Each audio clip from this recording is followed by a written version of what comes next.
Hello, everybody, and welcome to RSBANB Update Supplemental number 3. In this episode of Supplemental, we are launching one of the things I alluded to in the previous episode, where we will go to one of the RSBANB community members or an extended community member and get a brief opinion about the update as soon as it's launched. This week, we are doing this with 101 Duck. One from the RSBANB forums. Hello. So just before we get going, tell us a bit about yourself if you want, how long you've been around RSBANB, that sort of thing. I created my account in 2004 and started playing RuneScape back then.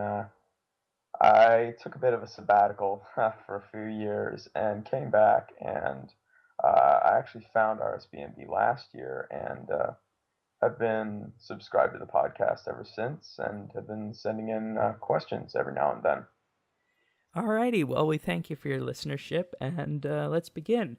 So this week's update is the Lumbridge Rebuildathon, in which some of the battle damage from the Battle of Lumbridge is being repaired.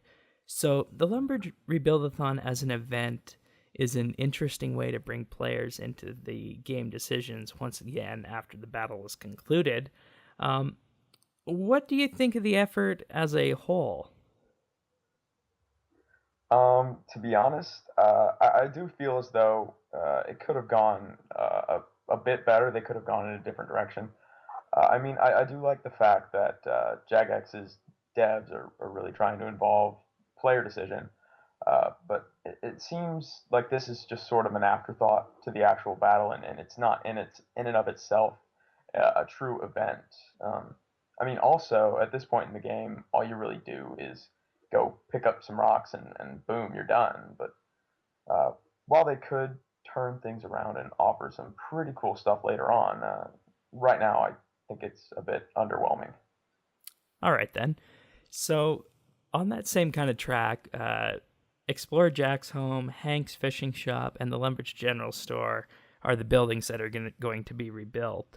I assume, based on what you said so far, that you think this should go further and restore other things. I know an example of something I was thinking of was maybe the castle walls itself. Is there anything that should be restored that isn't being restored or that I haven't mentioned? Well, in addition to the castle walls, I'd assume you'd also like your farming patch back. But Yeah, that's a good point. That's a good point. Totally forgot about that. well, personally, I would like to see the castle and sort of its surrounding area back the way it was, but really, I don't have much of a reason for that other than nostalgia, I guess. But also, if the rubble and everything were to just stay there, later players that come to the game, I think it would just be a bit confusing. They really wouldn't understand what all that was from. Yeah, given that this was a timely event that happened in summer 2013 and it's pretty much left over. Kind of like the fact of what happened to Edgeville after Ritual of Majorat, the fact that that's still burning. Exactly. So, all right, that makes sense. More of a wider game aspect than just focusing on the here and now. So we mentioned the process for completing this event. Is the event too easy? I know on my first run, I completed it in under 10 minutes, and you can only gather 1,500 points per day. Should there be more to this? That's really hard to say because at this point, actually, even though it is pretty menial and pretty basic, in my opinion, I really don't think it should be much more because they did realize that with the Battle of Lumbridge cap, it took absolutely forever to reach that, and most players didn't just want to camp the battlefield, and they got bored of it quick. And so I think what Jagex is trying to do is they've reduced it so much that they're just trying to get more players involved. And although they may have gone a little bit far, I think they just wanted to garner maximum participation throughout the player base. All right. Moving on from that, there's actually an event that is happening at RuneFest this weekend in which the RuneFest players and the players outside of RuneFest will need to compete in this event on that single day. And if not enough people compete, the event won't be completed and the memorial will just not get built. So this kind of goes on that same completion front, that maybe they're holding back a bit on the main event, perhaps, in order to get people to go full throttle on Saturday for the RuneFest memorial event. Yeah, I mean, clearly they didn't want to put all the development time into putting the code together for all the stuff, all the memorials and everything, just to have it go to nothing. Yeah, kind of like that Essence memorial north of Falador after Guthix died.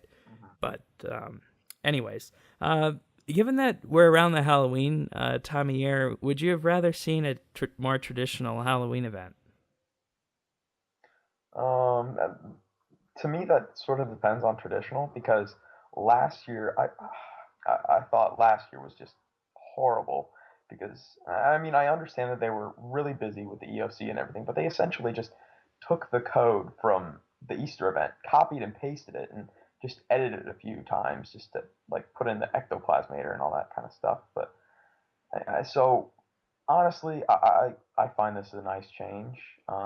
But the really old events, like, I mean, I remember a few years ago, there was a haunted house, and I honestly enjoyed that one. But other than that, I think Jagex is actually sort of trying to move away from the small events, like the holiday events, because I mean, we didn't even have an Easter event this year. They're sort of looking more toward the larger events, like the world events. Yeah, and in a way, it's becoming more Gielinorian rather than human Earthbound, which I guess is Yeah. something we can maybe expect with the maturity of the game. So just a reminder to everybody that on this weekend, there is going to be the RuneFest event going on, in which you will work to complete the memorial in-game with the people at RuneFest, and also stay tuned to this week's RSBANDB update for a special announcement regarding RuneFest. So with that being said, thank you 101 Duck One for joining us. Is there anything you would like to say before we head off? No, not really. Thanks for having me. Alrighty. Thank you everybody for listening to RSBANB Update Supplemental. Remember to subscribe to us on iTunes and YouTube, and we will see you this weekend for the full episode of RSBANB Update.